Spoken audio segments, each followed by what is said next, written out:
pada minggu ke-11 ini kita coba lanjutkan materi.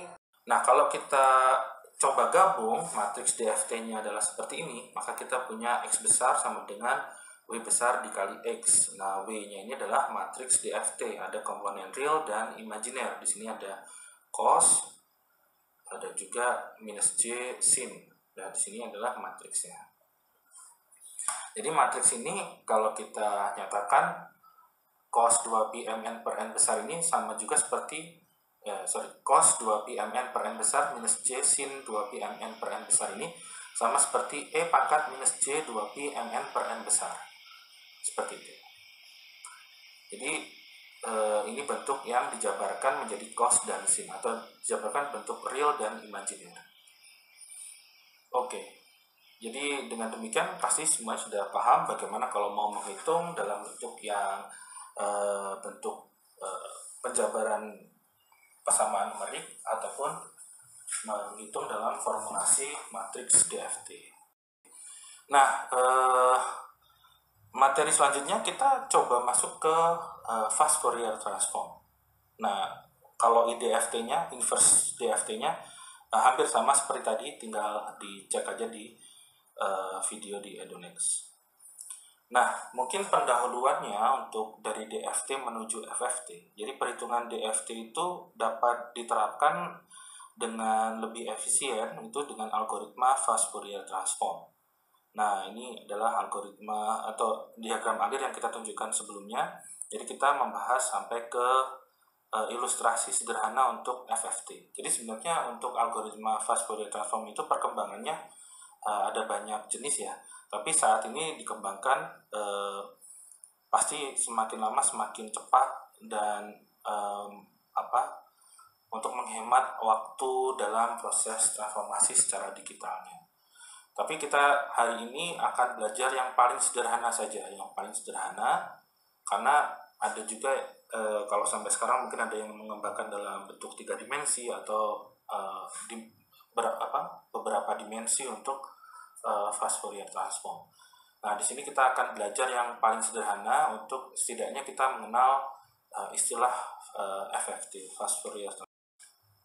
Nah, untuk mempelajari FFT sebagaimana yang tadi kita sampaikan dalam DFT, kita mempelajari pola ya, dan kita sudah tunjukkan dalam bentuk matriks dan representasi yang mungkin lebih nyaman untuk ditulis, kita bisa gunakan. Nah, simbolnya mungkin di sini W besar, ini subscriptnya M besar.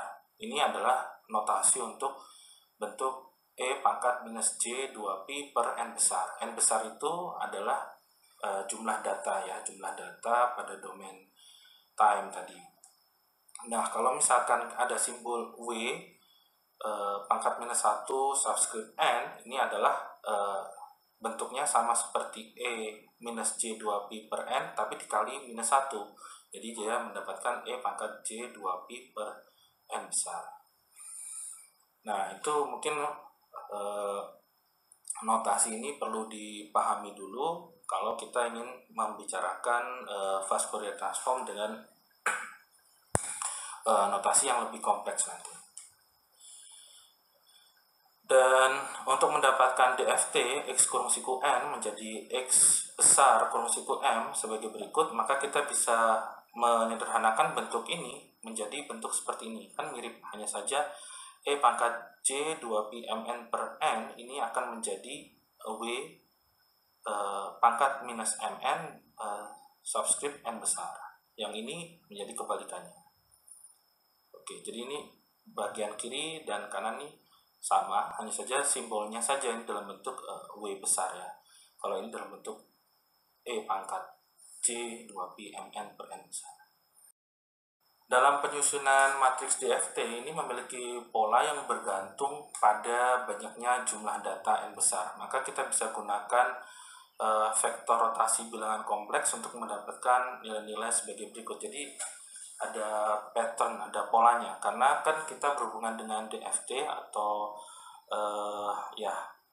itu nanti ada perulangan, meskipun dia terbatas pada domain frekuensinya, tetapi kita menjadi lebih mudah karena di situ ada pola perulangan yang bisa kita gunakan untuk perhitungan numerik. Contohnya kalau kita summary-kan dalam bentuk tabel, di sini kita mendapatkan bentuk misalkan W besar pangkat N subscript N ini akan berharga 1. Berarti N besar ini harus kita ketahui dulu N besar ini apa begitu. Demikian juga kalau ada perulangan K integer ya, di sini bisa 0, 1, 2 dan seterusnya, ini berarti ini juga berharga 1. Tapi kalau kita punya W besar, N besar per 2 subscript N, ini berharga minus 1.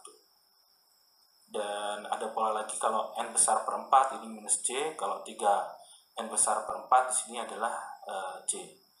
Ada lagi pola yang lain, ada kelipatan ditambah R, ini sama saja kita memperhitungkan W besar pangkat R dikali subscript N besar.